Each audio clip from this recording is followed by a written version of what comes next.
Di awalanku bismillah, ngarahate niat illah, ditarimaku kanyaah, dinadomkeun ieu kisah.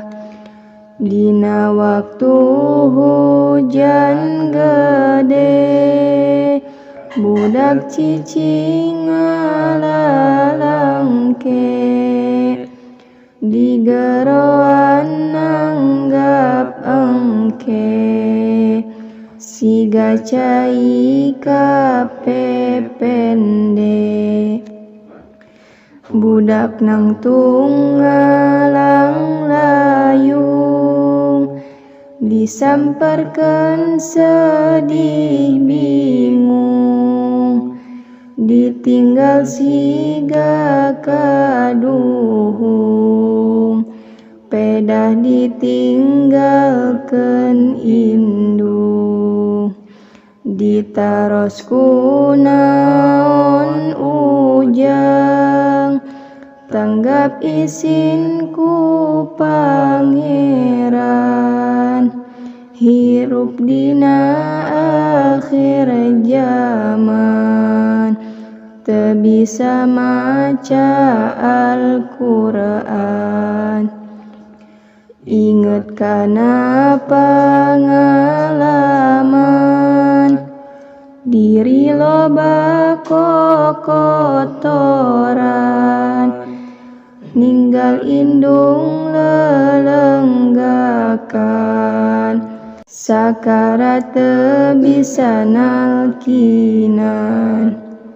Hei ujang cobi dangukeun, opat hal nu dijanjikeun, saacana dilahirkeun, nu yakin bakal nyamperkeun. Jodoh pasti jeung bagjana, cilaka ditangtukeunna, urang kedah narimana, kodo-kodar ti Gustina.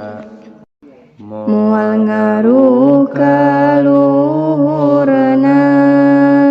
moal nulung dulur-dulurna, nu mantak diri sorangan, anu bakal ngarandapan.